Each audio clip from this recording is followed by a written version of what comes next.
Hey guys, Alex coming here with just a bench update and give you a little look at what's been going on.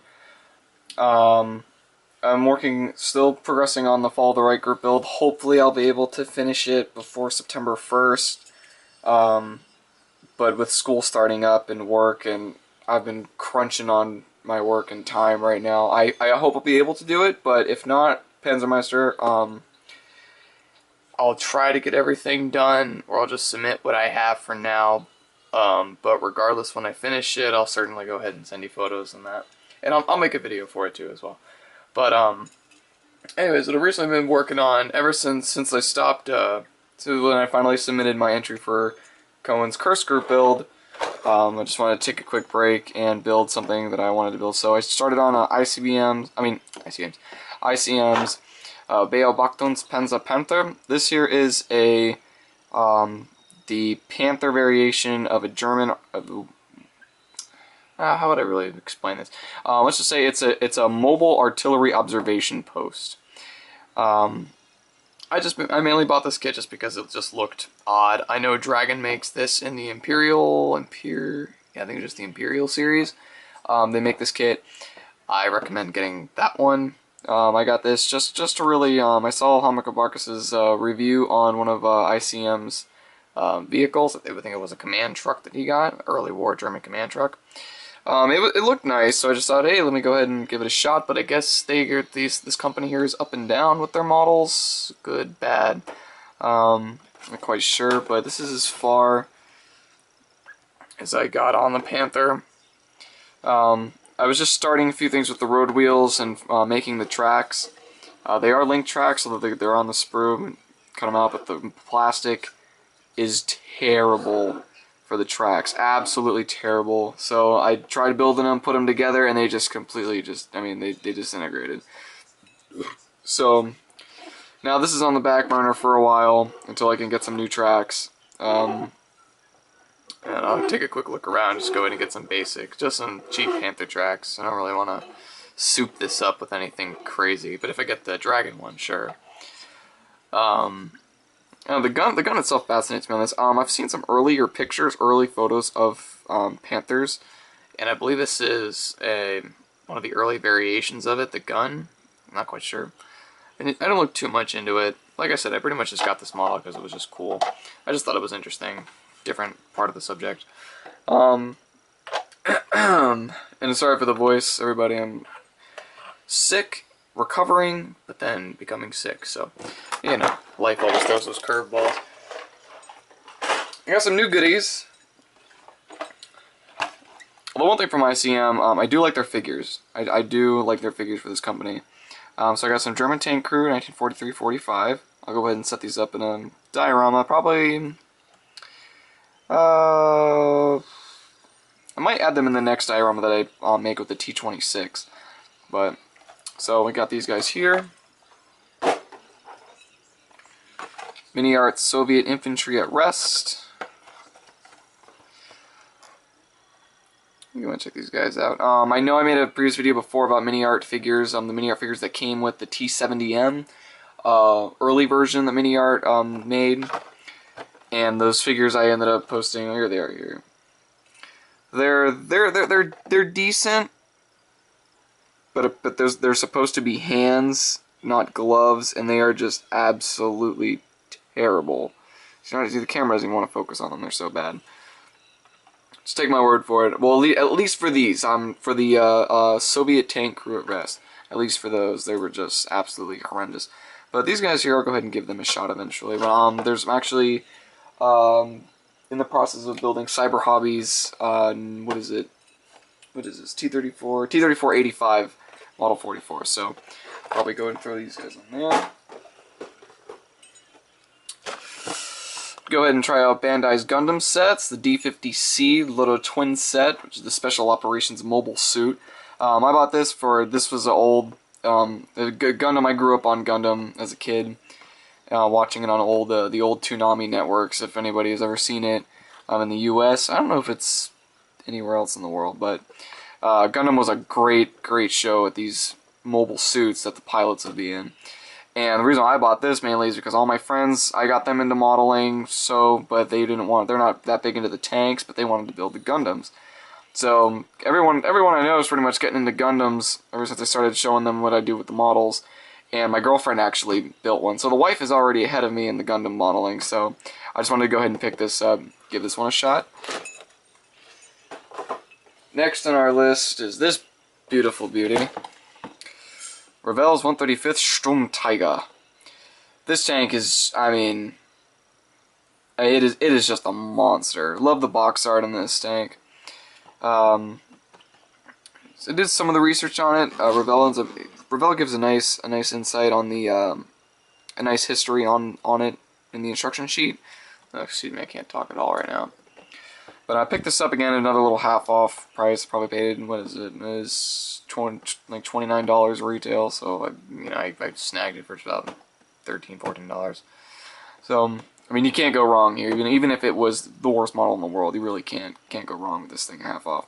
I took a look on the inside. If anyone wants to see any reviews on any of the kits that I show or any at all, please go ahead and let me know. I'd love to go ahead and make a review for you guys. Any questions you'd like to go ahead. I've answered several of them in previous videos. Please, if you have any more, by all means, ask away. I write them down. Go ahead, and the next time I have a chance, I'll go ahead and answer them for you. It has the Zimmerit molded onto it. I do know that from what I've taken a look inside. And this thing, like I said, it is a Hulk. It is massive. And it does come with an interior. It says it comes with an interior. I don't believe... Yes, and it comes with an engine. Yes, that it does. It comes with an engine, an interior, racks, and shells. Or rockets. Mortar rockets. However you want to go ahead and call that. One thing I did learn about this tank that was real interesting in reading a bit of its history is that this gun here was actually supposed to be used for the Navy for anti-submarine warfare. But then they ended up mounting it on Tiger chassis, and they had to put it in a solid superstructure, and they couldn't put it on a rotating one due to its it has a recoil,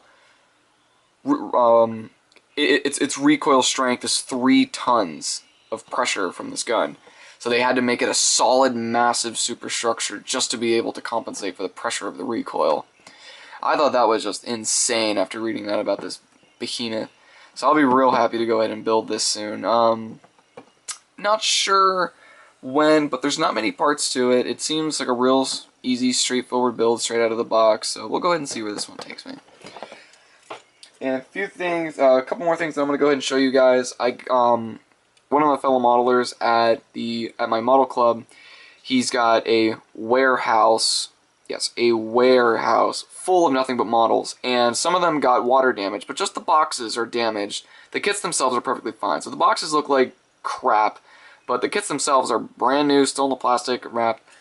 Although I do have some questions that I might have to ask you guys. But anyways, as you can see, these boxes are terrible. He tried selling them, but no one's going to buy them.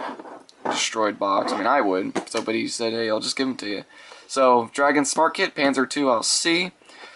This kit here is one of the few. The instruction sheet. It did get water damage, but it survived. It just pages didn't stick.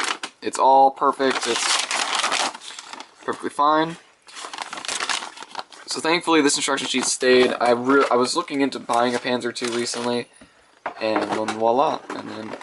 Thankfully, James, he ended up stumbling on my door, and there goes a Panzer II. Now, this is where I'm going to start asking questions. He also gave me this, a King Tiger Ventral turret with Zimmerit.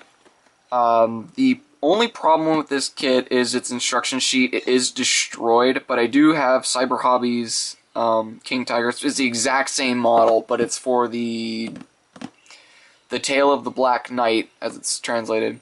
For the comic book, I know they have a King Tiger, a Panther, that QDC actually had a video for, a Hetzer, and I think they have another, I think there's a Panzer IV that's in the series. But the King Tiger, the only difference is, ooh, wow, these are nasty, I gotta clean these boxes. Anyways, the only difference is that this kit, being an older one, their sprues are, let's say, there's sprue A and B On this kit are 2 separate pieces, and on the instruction sheet for the newer one by Cyber Hobbies, A and B are just sprue A. So it's pretty much the same thing. I'll just use both instruction. I'll just use the one instruction sheet. It'll be just a little tricky, but it won't be nothing to worry about. Oh yeah, wow. Finger just got dusty. Okay, now the last kit here that I'm going to show you. I hear a lot of good things about this kit. It's mainly for its detail.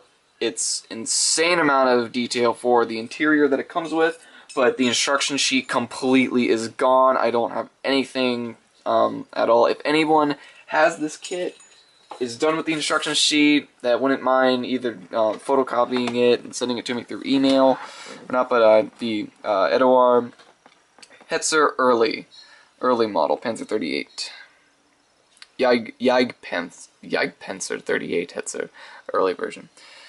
This kit, like I said, see here, has a complete engine, movable 7.5 pack, 2 versions of the pack, and it also comes with ammunition, clear periscopes. Let's see here, complete reproduced crew compartment.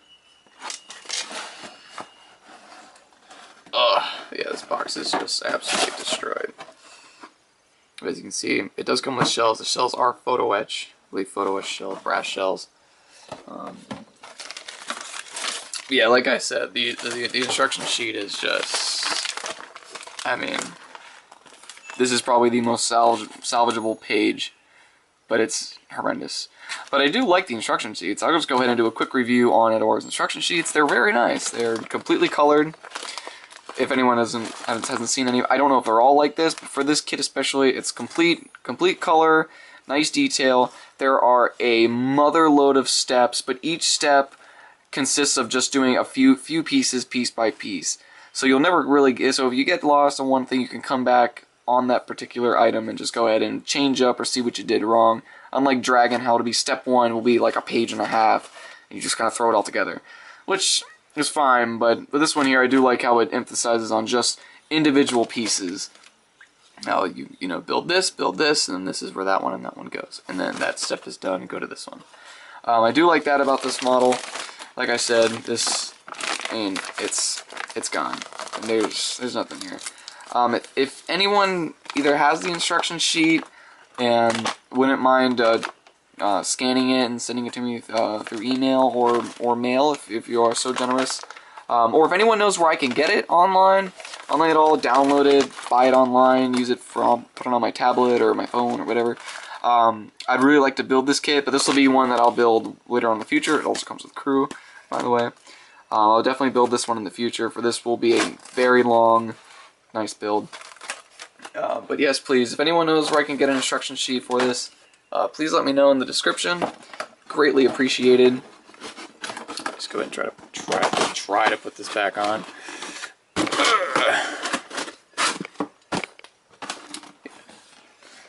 But yeah, just water damaged boxes, but all the kits still in the plastic, perfectly fine. I'll go ahead and do a quick little update in the fall of the Reich. Now, unfortunately, with this kit, I'll go ahead and pick up the camera. Unfortunately, with this build, I wish I had more figures. I'm just having trouble with this tree, so we're just kind of setting him here, but eventually he shall stand there, and then there's some more foliage and kind of broken down trees that I'll have around it. But this is pretty much where we're at now for Fall of the Reich. I do wish I had more figures. I wish I can have it more condensed, more going on, like the Kursk. Oh, is this tree going to stand there? Alright, it's going to stand there momentarily, but it'll probably fall over as soon as I look away from it. So yeah, but this is where we're at for Fall of the Reich. I'm going to go ahead and try to do as much as I can to fill in all this empty space, but I'm happy how it's coming out. Hope you all enjoy just as much as I do. So I'll go ahead and I'll make another update on this when I go ahead and get the tree set, fix everything. And last but not least, yeah, come on, nice and over.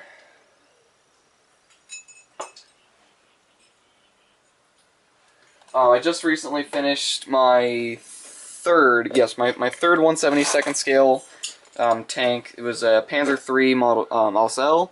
If you follow me on Google+, I posted pictures of it there. It was a gift that I made for my teacher that I just gave to today, my old history teacher from last year. And I'm usually taking all the 1/72nd scale armor I'm building and using them as gifts. I mean, first, the Jagdpanther for my father, the Neuro whatever, one of Germany's first heavy tanks that they used to invade Denmark. The massive, like, it's like Germany's T-28. Like, it's a huge beast. And the Panzer III that I made for my teacher, but this one I'm going to go ahead and build for myself. It is Dragon's 1/72nd scale Tiger 1 late production Model E with Zimmerit. Now this was built at the time, this is from 2004, and this, I believe, was actually the first model to have Zimmerit molded onto it, or the first 1/72nd scale molded onto it. Come on, you totally don't want to focus. There we go. So yeah, 1/72nd scale, it's really nice. It is included on the turret, and it also comes with two options for the rear part of the hull. There's the rear with Zimmerit molded onto it, and one without. But it looks really nice for 1/72nd scale. But it seems like a real simple kit. There's barely any sprues to it. I guess we can go ahead and call this a quick kit review. Seems very nice. The detailing is very nice for 1/72nd scale. Like usual, Dragon has done it again. 1.5 million road wheels for the lovely Tiger tank. And it's on the lower hull. You have... You can see it. I'm terribly sorry for the lighting, guys. It is just... This will all be updated very soon. But for the front and rear of the hull, there is Zimmerit that's also molded onto it, all the way down to the bottom. So it looks really, really nice, and even there is some riveting detail completely along the, as you can see, upper hull plating. As you can see, the bottom of the upper hull meeting the lower hull. There's actually some detailing. I'll go ahead and actually do a quick, I'll do a kit review on this when I go ahead and start it eventually, which should be within the week. It's really nice. It also comes with photo etch, exhaust, not grills, let's just go ahead and result to the instructions. Before I can't remember the name of them, but these pieces, yay! In a sense, I'm just gonna call them exhaust sleeves. I know there's a name for it, I can't think of it at the moment. But just a quick 6 steps and 2 Normandy colors. I'll probably go ahead and attempt a camo scheme like this, but I'll set it for Russia 1944. It's on the Eastern Front 44, and I will whitewash it as well, and probably go ahead and put it on a nice small little diorama plaque. Keep this one for myself. Alrighty, guys. That's all I gotta say for now.